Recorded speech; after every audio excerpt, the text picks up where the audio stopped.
Funding for this episode of Que Pasa NJ with Carlos Medina has been provided by Horizon Blue Cross Blue Shield of New Jersey, the New Jersey Economic Development Authority, Hackensack Meridian Health, the Engineers Labor Employer Cooperative 825, PSENG, ROI, NJ Business Magazine. Hola familia, welcome to this month's episode of Que Pasa. This month we're very lucky to have legendary pitcher Dwight "Doc" Gooden, actor, Tony Award winner Ruben Santiago-Hudson, and the very talented Mandy Gonzalez, star of Hamilton, Wicked, and In the Heights. And don't forget to ask yourself, ¿Qué pasa?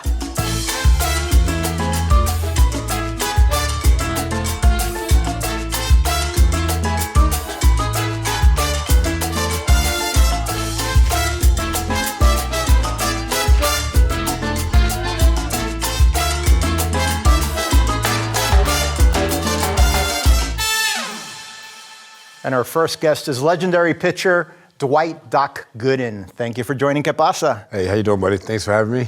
Pleasure to have you here, big fan. You were drafted 82.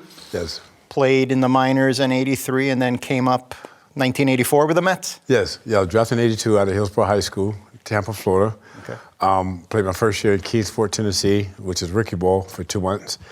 The next year in 1983 was my first full year. Played in Lynchburg, Virginia. Got called up to AAA for the playoffs, and Davey Johnson was the manager.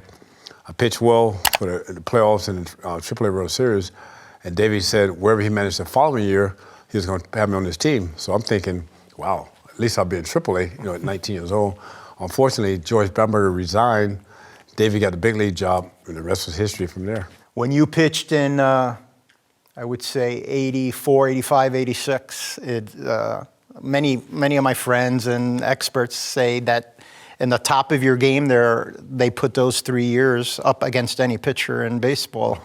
Wow, that's good to hear. I mean, being on top of your game, and then I give a lot of credit to my father who taught me all about the mechanics and pitching against hitters. And one thing he told me, which was hard to do, he goes, when you get to the majors, try not to pay attention to the names on the back of the jerseys.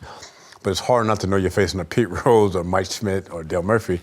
But what he meant by that was just try to make the pitches, attack hitters, go at your best stuff until the hitter's sure you can hit it, then you make the adjustments. So he gave me a lot of good advice. That's amazing. 1986, and a great season that many people will remember for years and years to come. Tell us about that season. I mean, just talk about pieces just coming together. You had Strawberry, yourself on the team. 86 was amazing because in 85, we won 98 games and had to go home. Because back then it was only the 2 divisions. They didn't have the wild card teams back then. And after going home that year and coming so close, once we got to spring training in 86, our only goal was to win the World Series. And to credit to a lot of guys we had on the team, like Danny Heap, Kevin Mitchell, Tim Tuff, those guys who were backups, could have been starters for other organizations. They all put their egos and pride aside for one common goal, and that was to win the World Series. Now, the little bit of start of a chink in the armor, you missed the parade in 1986, the big, the New York City parade. Yes. And then 87 is when you first test positive for cocaine and get a suspension. Tell me about that time, what's going on in your life at that time. You're a young superstar, a lot of fame, being in the New York market, obviously. Yes. There's a lot of pressure. Very difficult time for myself. A lot of my trouble started in Tampa and it just escalated to New York. A lot of people thought if I hadn't been playing anywhere but New York, it'd been different. But I say New York was the perfect place for me, but it happened in Tampa. Unfortunately, I started with marijuana, drinking alcohol, and escalated to cocaine. Unfortunately, when I missed the parade, which should have been, when we won the World Series, should have been the happiest day of my baseball life, turned into one of the worst days of my baseball life. And what I mean by that is, after we, celebrate with your team, I remember going back to the trainer's room, calling my father, hearing my father crying on the other end, celebrating with him. Then unfortunately, the next call went to a drug dealer to get drugs, and just went to the next day, ended up watching the parade on TV. One of the worst things, that kept me sick for a long time, not being able to forgive myself because you can't redo that. In 87, like I said, going to spring training, testing positive. At the time, it was probably one of the best things to happen because I was in total denial. Didn't think I had a problem, but obviously the problem was bigger than I expected, and it just escalated from that point. Got the help I needed, stayed good for 7 years, but then I had a relapse in 1994 as well. So 1996, you joined the Yankees. And Steinbrenner, I know you're very grateful. It gives you a chance to join the organization. And I know you have to make a decision because your dad's in the hospital, and you end up deciding you're going to go the next day and visit him, but you're going to pitch. And that's when you pitched the infamous no-hitter for the Yankees. Tell me about that day. I mean, I've watched the footage over and over. It's really an amazing, very emotional Yes, time. I still get chills talking about it now because my dad taught me everything about baseball. And I remember growing up as a kid, not having much. Maybe my dad at the time shared the same coat for the winter. But that day, I was supposed to go home. Like you mentioned, he was having open heart surgery the next day. He had been on dialysis for 15 years, so his heart was deteriorating. And the doctor said if he didn't have the surgery, he probably wouldn't make it a week. And if he did have the surgery, he probably wouldn't make it because of his health conditions. So I had a flight to go home, but that morning I thought he would probably want me to pitch. And so I called Joe Torre, who was the manager of the team. I said, I'm coming in, I'm going to pitch. He said, no, go home, take as much time you need. Whenever you're ready, you come back. I said, no, I'll see you guys tonight, I'm going to pitch.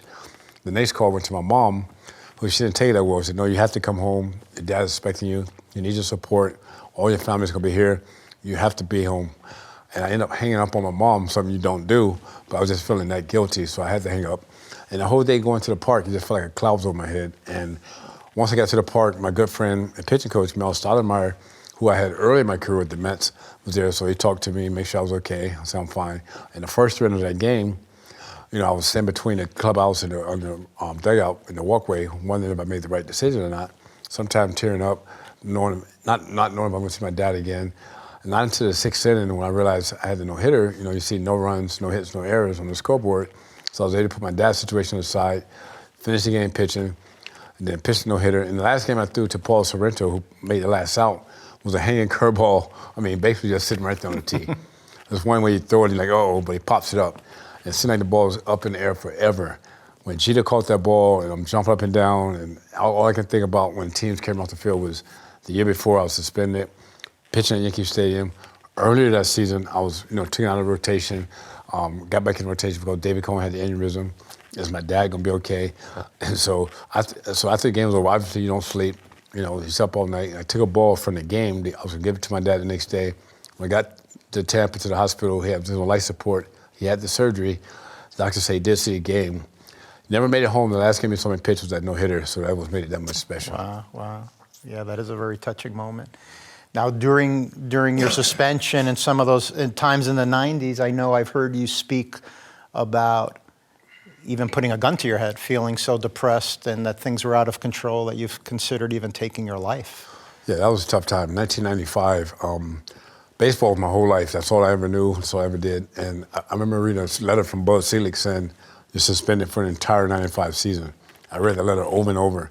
And I was so down in the dumps. Instead of just trying to lift myself up and get a sponsor, do all the things they tell you to do, I felt a lot of guilt, a lot of shame, a lot of embarrassment, hurt my parents, hurt my kids, just felt just terrible, the worst I ever felt. And at the time, you get the thoughts that go through your head, like maybe I'd be better off if I wasn't here. So you get a gun, you're thinking about it, contemplating it, you have the gun, but lucky enough, I didn't have enough strength to pull the trigger. I wasn't that strong to do it. Thank God today I wasn't strong enough to do that. And I remember my wife coming in and screaming, my mom coming in and screaming. And so I got rid of that. And a good friend of ours, Ray Negron, I got in touch with Ray. I got in touch with a gentleman, Ron Dock, who became my sponsor, to get back on track. And I said, I made a deal with myself and the good Lord. I said, just get me through today. I'll end it. I'll do it tomorrow as it comes. And just to get back on track and start loving myself again. But it took a lot of work, had a lot of support. Mr. Steinbrenner was one of those guys that was in my corner as well. And he just said, get your life together, don't worry about baseball right now. And thank God I have some good people to do that and fight through it. I've had ups and downs since, but when I had those ups and downs, I didn't feel as bad as I did at that moment. I just felt like, hey, okay, made a mistake. What went wrong? Let's jump back in it. Sure. You mentioned the Lord. Tell me about your relationship with the church during this crisis in your life. Oh, definitely. That's what really saved me. They talk about the means, but once I got involved in the Lord and talking to him every day, and he's brought me from places that nobody else could have brought me. I remember a time I used to question, is it a Lord, is it not a Lord? But it's definitely, in my book, it's definitely a Lord and higher power for the things I've been through and to get through the things I've been through, because there's been many times while I was getting high or in my addiction, trying to take myself out. I didn't have the strength or the power to pull a trigger, but I would try to go out that way, which is very selfish in my own way. But I was just that sick until I think I want to say 2020, I went to a mental institution. It's called High Focus, and to get help. At first, I was kind of like, well, I can't go there because, I'm Dwight Gooden. But at the same time, I'm Dwight Gooden, a sick addict. I got to get better, or I'm going to die. I mean, you've been in jails, been in institutions. The only thing I haven't been was a cemetery, and that was going to be the next thing if I hadn't got the help. So I had to put the pride and ego aside and let my family know that, hey, this is where I'm going, this is where I need to be, and this is where I belong. Once I went there, I got to learn about myself, learn about different things in the past, and the main thing was to forgive myself. I carried a lot of guilt, but I had to understand that the guilt that I was carrying could have been reservations for me to go back out. So I had to be very careful of that and find someone that I was comfortable with talking to and not worried about whether they're going to judge me or how they're going to look at me, to separate the baseball player from a real-life situation. Sure. I've had the pleasure of seeing you interact with kids at some of the nonprofit activities that you participate in. You're very blunt, and I know kids appreciate that. Tell me how that has been. Has that been healing for you to talk to children and talk about and be very honest about the troubles and warn them, don't do what I did? No, it has been. At a time before when I was still in denial, it was hard for me to talk about it because I still had the reservation to use. But once I say, okay, I did those things, yes, but today that's not me. Because I understand what pain feels like, I understand what pains look like. And just by sharing my message and turning my mess into a message and helping someone else who is suffering or someone who has a loved one that's suffering, and just sharing and to give them anything from my own experience, what I've been through, and it can help them, fine. But also they got to understand it helps me as well, just talking about it and being okay with talking about it. I'm not worried about how I'm going to be judged. Exactly. I understand you've worked with our director, Mr. Kwali, on a project called The Tryout. Tell me a little bit about that. Yeah, that was a lot of fun down in St. Petersburg, Florida. And the thing what made it special for me, what made it special for me was Huggins Single, the complex where we did it at. That's where I had my first big league spring training at. So a lot of great memories came back right there. And my parents, before my mom passed, she used to live maybe 3 miles from that area. So a lot of emotional, memories there, a lot of connections there. A good friend of mine, Randy Groen, who I mentioned earlier, who played a part of my support group, brought me in for the project. And I think it's a great project, and hopefully, get a good previews and does well. Any message you will give to the youth that maybe are struggling with drugs or depression? I mean, the world has changed since you and I grew up. There's social media, there's bullying, cyberbullying. Any message? Because at the end of the day, we're all human beings, and we need to, move forward. Definitely. I think the one thing is when I talk to kids, I say always find that one person that you feel comfortable with, that you could talk to about anything, whatever it is, whether it's your parents, whether it's a school teacher, whether it's a best friend, a neighbor, bus driver, whoever it is.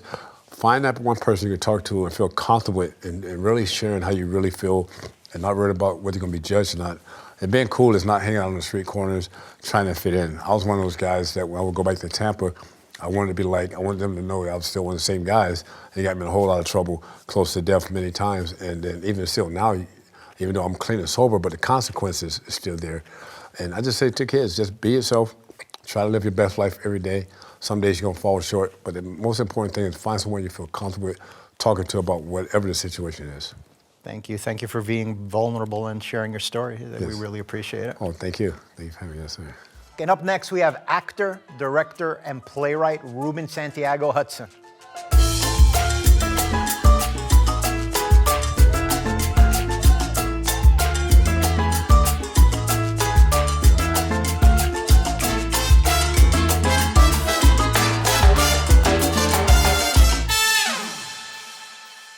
Welcome back. We were very lucky to have the opportunity to speak with Ruben Santiago-Brown, an award-winning writer, director, and actor.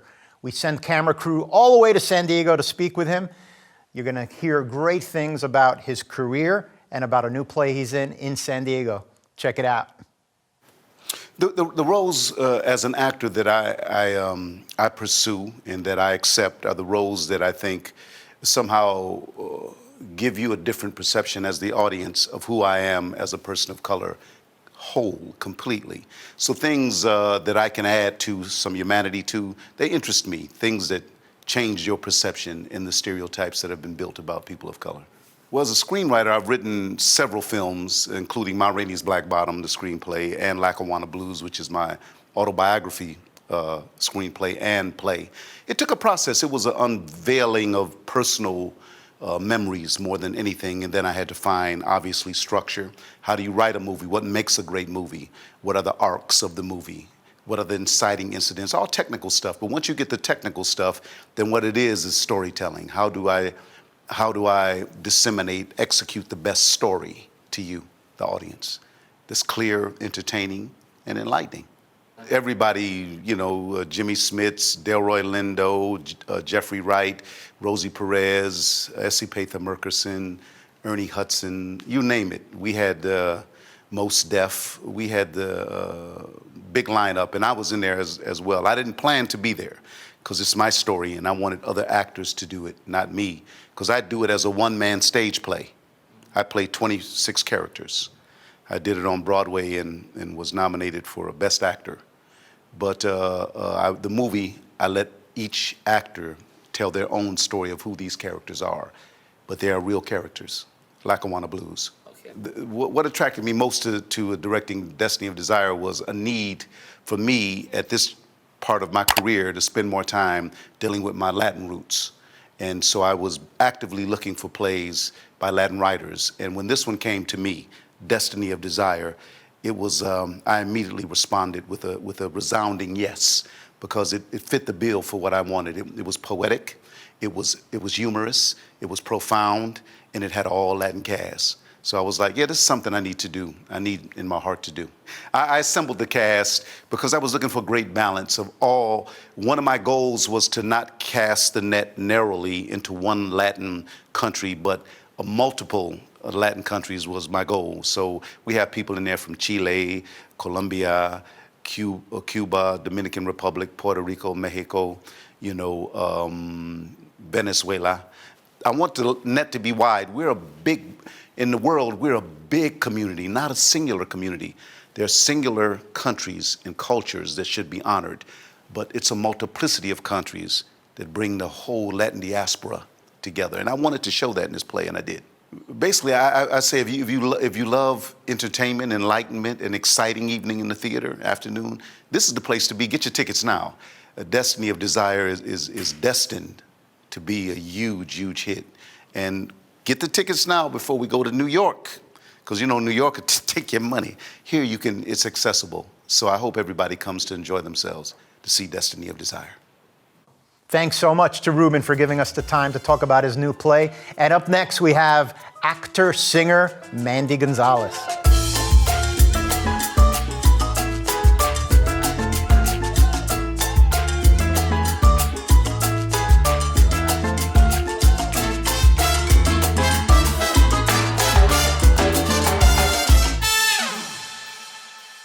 And up next, again from San Diego, we were lucky to have actress and singer Mandy Gonzalez. You may know her from 2005's production of In the Heights from Broadway. She was also on the play Wicked and in Hamilton. We're very lucky to have her. Check it out.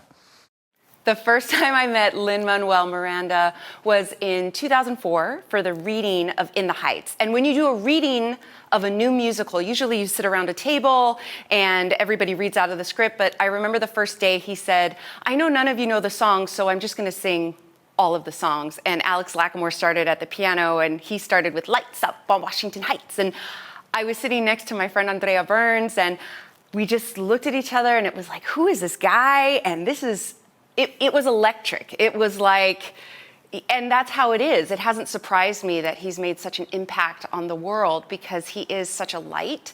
And that includes his family, his beautiful parents, Luis and Luz. I'm actually working with them right now on an incredible scholarship for their Posse Foundation, which offers scholarships to Latinos that are going to certain colleges in the arts. And so I've been able to, while I've been here in San Diego working for the Old Globe, I've been able to work with a student at CalArts digitally, but we're actually going to meet tomorrow for the first time in person. And then they're going to have a big gala, and she's going to sing the song Breathe that I sang from In the Heights for everybody in New York. So what they do is they use their talents and the good to better our community, and it's a privilege and an honor to be part of that. Lin-Manuel Miranda wrote the song Fearless for me for my album. He wrote the title track, and it's It started with a social movement that I started called #FearlessSquad. I had a lot of young people writing to me about feelings of loneliness, feelings of not belonging, and I wanted to create a platform for them to find each other so that no one ever feels alone. And so I created #FearlessSquad. I had no idea that thousands of people would want to be a part of it. And when I asked Lynn if he would write a song for my album, he said, yeah, I'm going to write a song and it's going to be called Fearless for the Fearless Squad. And so he asked me what fearless meant to me. And I told him the story about my parents and how my parents are both from California. They met as pen pals. My father was in the Vietnam War. He was drafted when he was 18. My mom wanted to join the Peace Corps. Long story short, they met through letters. She became his pen pal, and after my father's service in the war, he came and he showed up on her doorstep, and they fell in love. And I told Lin this story, Lin-Manuel, and he wrote this incredible song. So it's a tribute to my parents. I remember when I first played it for him, we were driving up the Grapevine to see my family in Reedley, and they looked at each other and they said, wow, this is our story, this is for us. And only somebody like Lin-Manuel Miranda can do that. Fearless is the story of Monica Garcia, who's an 11-year-old that grew up in Reedley, California. She has a love of singing and a dream of one day being on Broadway. And along with her abuelita, they travel to New York, and she starts as the understudy to the understudy on Broadway. And she meets her Fearless Squad. They save the theater. The theater's haunted. She has to tell stories of Mexican folklore in order to break this curse in the theater. And I really created this story because as a kid, I loved going to the library. I'm a huge reader, and I always wanted to see stories with characters that looked like me or that had the same interests. And I have to tell you, I had a hard time finding those, as well as my friends on Broadway. And so I decided, instead of continuing to look for it, I was going to write it. And so that's how this Fearless series started for me. And it's just kind of grown. I was just on Libro.fm. My audiobook is part of, I think I reached number 48. So I'm very excited and I'm very proud of the work that I've done. So my character in Destiny of Desire is Hortensia de Rio, and she really is the matriarch of the show. She is the one that is in a telenovela, that the character that always something happens, but she always has to rise above it. And she loves her community, she loves her family, but there's a lot of twists and turns that happen to Hortensia, but she keeps going and her strength rises to the top. Working with Latinos in the theater community on a project, not only on stage, but the entire creative team is, it's incredible. It's been an incredible experience. I feel so much pride when I walk into the room because we've all come from different places, but we share the same heritage, the same cultural heritage. And so I feel just so proud whenever we sing together, whenever we stand together, because our stories are so important, and we are part of the American stories, the American dream, and I think it's important for people to hear these stories, and so I feel very proud. I want to say that a life in the arts is possible. There's a place for everyone. Like my dad always used to say, mija, there's room for everybody. And it's so true. When I was first moving to New York, my mom gave me a poem by Pablo Neruda, and it said, traveler, there is no trail, the path is made by walking.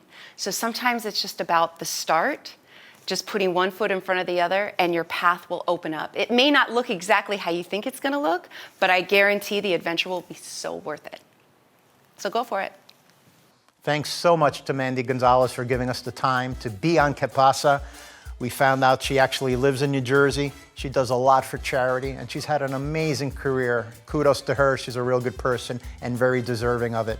And ladies and gentlemen, that's a wrap. You heard inspiring story from Doc Gooden, Ruben's story of being an actor and a director, and Mandy Gonzalez, really just a sweetheart. And don't forget to ask yourselves, ladies and gentlemen, ¿Qué pasa? Funding for this episode of Que Pasa NJ with Carlos Medina has been provided by Horizon Blue Cross Blue Shield of New Jersey, the New Jersey Economic Development Authority, Hackensack Meridian Health, the Engineers Labor Employer Cooperative 825, PSENG, ROI, NJ Business Magazine. Thanks to the statewide Hispanic Chamber of Commerce of New Jersey. Find out more about our familia at shccnj.org.